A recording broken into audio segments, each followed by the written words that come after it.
성도 여러분, 안녕하셨습니까? 만나의 아침 새벽 기도로 시작하겠습니다. 하늘에 계시는 사랑이 많으신 아버지 하나님, 오늘 이 아침에도 주님의 귀하신 은혜를 통해 저에게 생명을 주시고 은혜 베풀어 주시니 주님 감사합니다. 언제나 저희를 돌보시는 하나님의 놀라우신 은혜를 이 아침에도 풍성하게 경험하는 주님의 귀한 자녀들이 되게 하여 주시옵소서.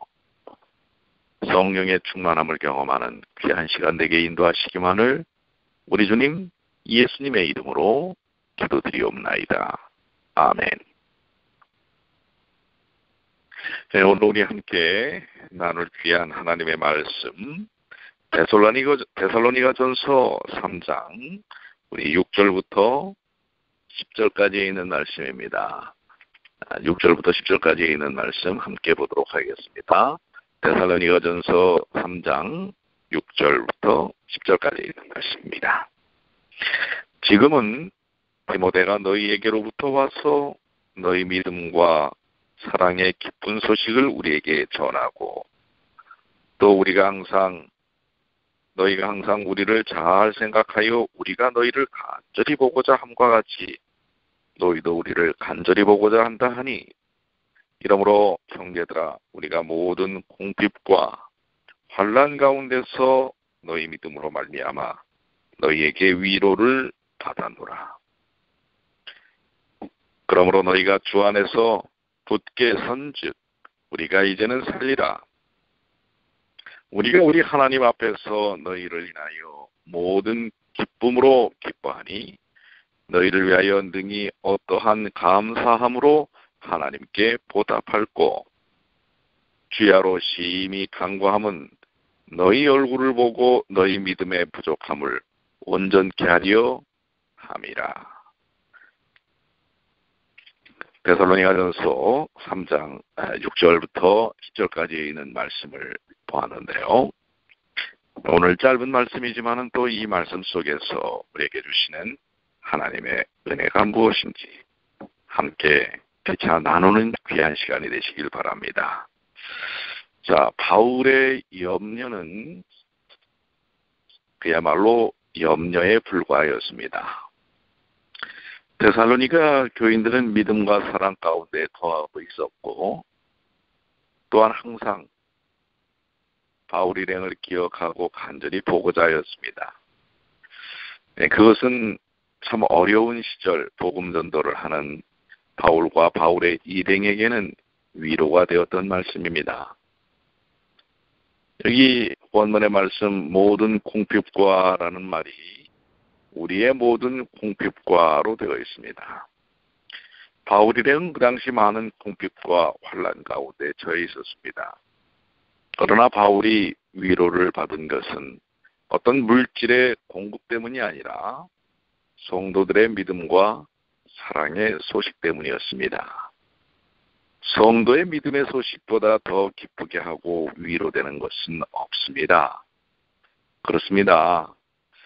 우리가 피차 성도의 삶을 살면서 가장 듣고 싶고 또 고대하는 소식이 무엇입니까? 그것은 사랑하는 성도들이 믿음 안에 굳건히 서 있다고 하는 것입니다. 저도 종종 옛 함께 섬기던 교회의 성도들이 기억나곤 합니다. 또 때로는 보고 싶을 때가 있습니다. 그러다 어떤 경로를 통해서 이야기를 들을 때 더욱더 믿음이 성장하고 하나님과 교회를 위해서 열심히 봉사하는 그 성도들의 소식을 들었을 때 정말 얼마나 행복하고 기쁜지 모릅니다. 그러나 때로는 또 좋지 아니한 이야기도 들을 때가 있습니다. 어떤 성도가 믿음에서 실족하여 낭망하고 근자의 신앙생활을 열심히 하지 않는다는 이야기를 들을 때는 참 마음이 서운하고 섭섭하고 안타까운 것입니다. 이 말씀을 드리니 생각나는 한 이야기 생각나는 한 친구가 있습니다. 우리 학창 시절에 함께 믿음을 지켰던 한 형제가, 사랑하는 친구가 교회를 떠나 있을 때 불의의 사고로 세상을 떠나버리고 만 것입니다. 얼마나 안타까운 일인지 모릅니다. 물론 인생이 이 땅에 왔다가 가는 것은 당연지사입니다. 누구도 그 룰에서 벗어날 수는 없습니다. 그러나 어떠한 상태에서 이 세상을 떠나는가, 이것은 매우 중요합니다. 믿음을 잘 지키고 하나님의 은혜 가운데 살다가 잠든 이들은 소망이 있습니다. 그러나 한때는 하나님의 백성이었지만 세상의 세속화에 빠지고 세상의 삶에 그저 허덕이다가 교회도 떠나고 믿음도 저버린 삶을 살다가 인생을 끝낸 이들은 어찌 보면 희망이 없을 수 있습니다. 너무나 안타까운 일인 것입니다. 그래서 여기 사도 바울의 8절의 말씀은 참 우리에게 깊은 은혜를 줍니다. 그러므로 너희가 주 안에 굳게 선즉 우리가 이제는 살리라. 바울이 얼마나 성도들의 삶에 깊은 관심을 가졌는지, 애정을 가졌는지를 보여주는 말씀입니다. 이것은 어떻게 보면 우리 주님 예수님의 마음이 아닐까요? 여러분과 저를 향하여 정말 노심초사 마음 졸이시고 계시는 주님의 마음을 바울은 이렇게 표시한 것입니다. 너희가 주 안에 굳게 선즉 우리가 이제는 살리라. 숨을 돌리는 것입니다. 안심하는 것입니다. 주 안에서 굳게 서는 것, 그것이야말로 바울을 가장 의미 있게, 그의 삶을 의미 있게 만드는 것이었습니다. 오늘 저나 우리 교회 성도들의 마음이 우리 다른 성도들의 삶을 통해서 바로 이런 마음이 아닐까요?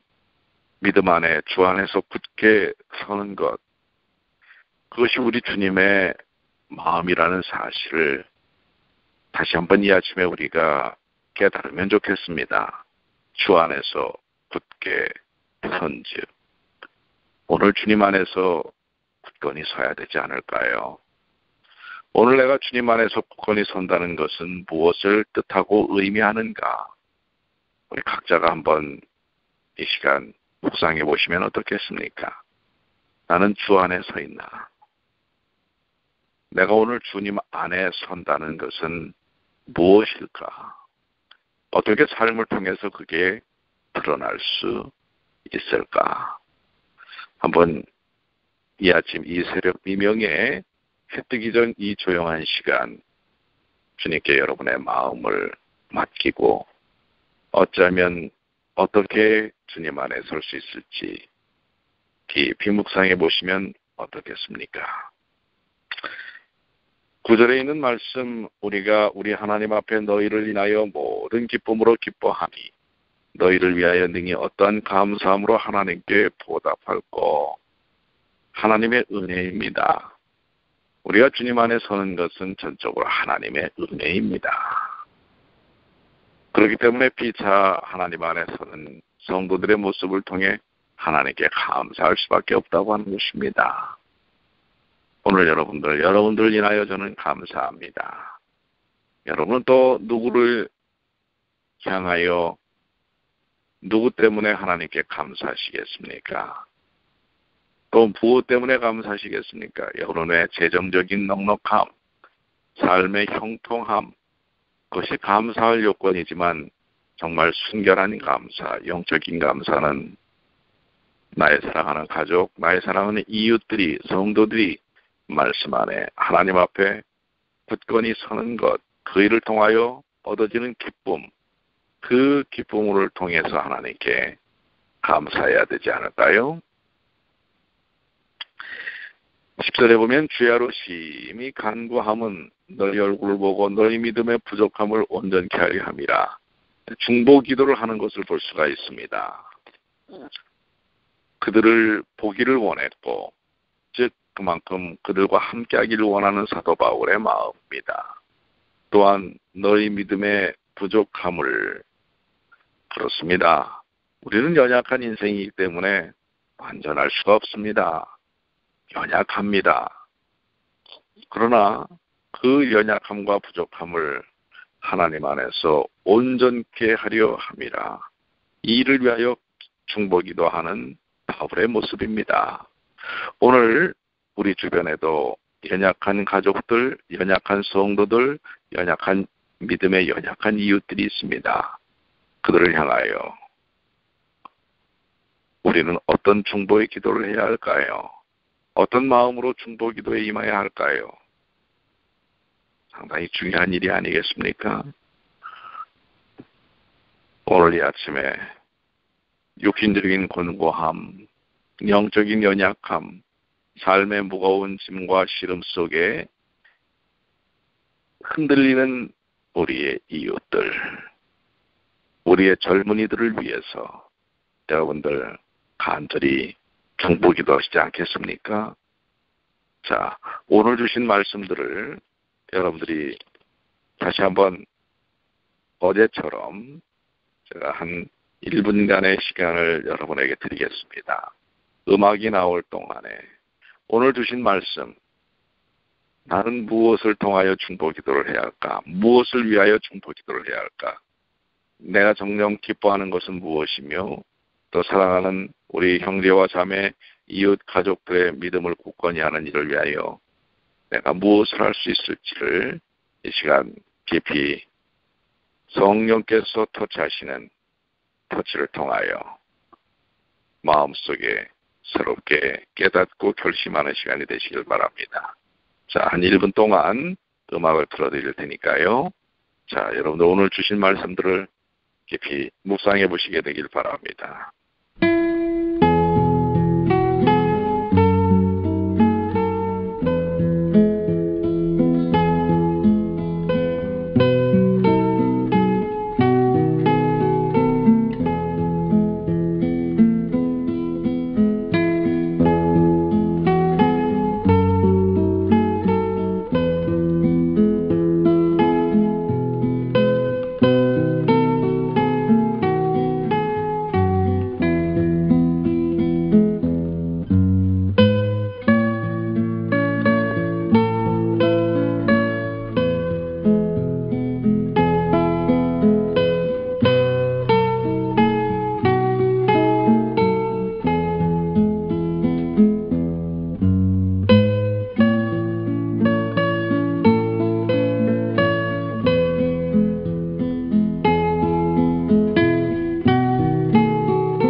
예, 주님과 깊은 대화를 좀 나눠보셨습니까?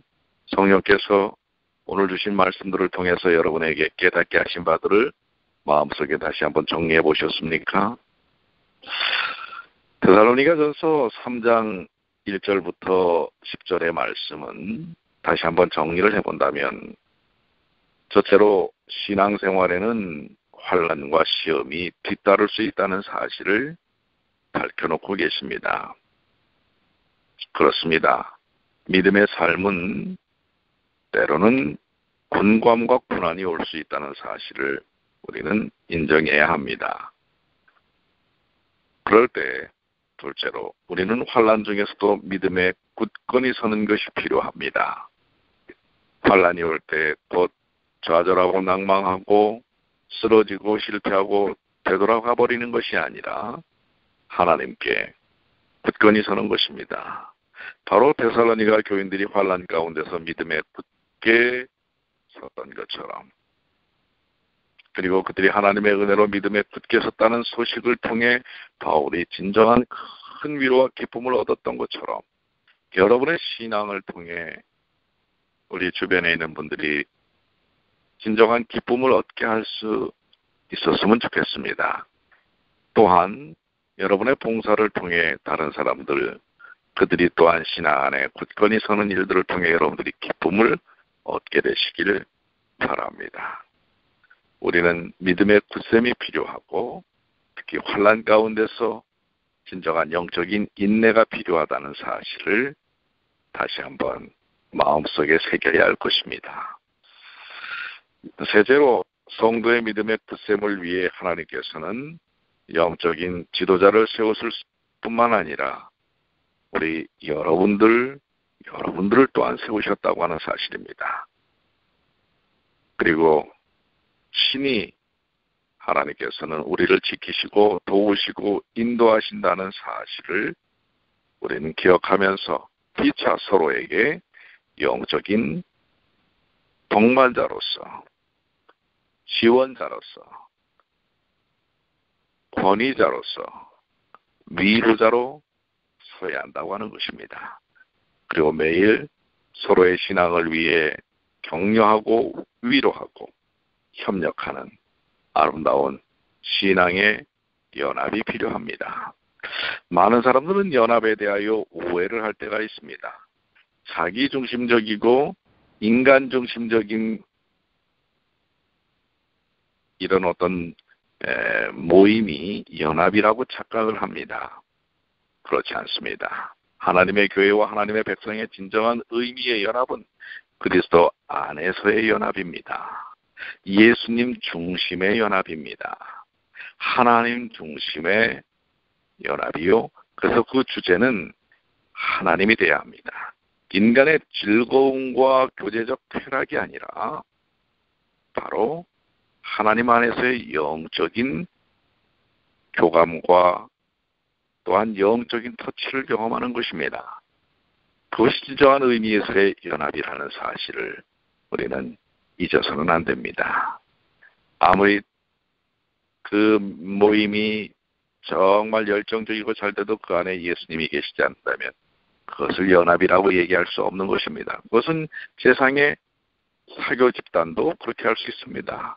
돈을 내고 가서 함께 먹고 마시고 즐기면서 얼마나 서로가 뜨겁게 교제를 합니까? 예수 없이도 그런 일들을 할 수가 있습니다. 돈이 있고 음료가 있고 먹을 것이 있고 쾌락이 있으면 그들은 그렇게 모입니다. 그러나 진정한 영적인 의미에서의 연합은 그런 연합이 아니라 예수 중심의, 예수 안에서의, 하나님 안에서의 우리를 향한 하나님의 뜻 속에서의 연합이라는 사실 기억해야 합니다. 오늘 이 아침에도 하나님의 귀한 은혜 속에 오늘도 승리하시고 바로 여기 오늘 바울을 통해서 고백되었던 것처럼 다른 이들의 주님 안에 굳건히 서는 것을 통하여 기쁨과 감사와 살맛이 났던 것처럼 우리 피차 서로가 주님 안에서의 영적인 경험을 통하여 살맛을 느끼는 귀한 하루가 되시길 바랍니다. 오늘 결심하신 그 결심이 주님 안에서 이루어지게 되기를 소망합니다. 기도하시겠습니다. 아버지 하나님, 오늘 주신 말씀, 저희 각자가 마음에 결심했던 바, 그 모든 것들이 성령의 인도하심 속에서 이루어지는 하루가 되게 하여 주시옵소서. 지난밤에도 매우 더웠습니다. 오늘도 하루 종일 90도가 넘는 무더운 습도도 높은 그런 하루일 것입니다. 우리 성도들의 삶을 하나님께서 여름 냉수처럼 성령 안에서 시원케 함을 인도하여 주시고 서로 피차 서로를 향하여 격려하고 위로하는 아름다운 성도의 삶이 바로 오늘이 될 수 있도록 인도하여 주시옵소서. 주 안에서 굳건히 서는 주의 백성들 되게 하여 주시옵소서. 우리 주님, 저희와 함께 해주심을 믿고 감사드리며 예수님의 이름으로 간절히 기도드리옵나이다. 아멘.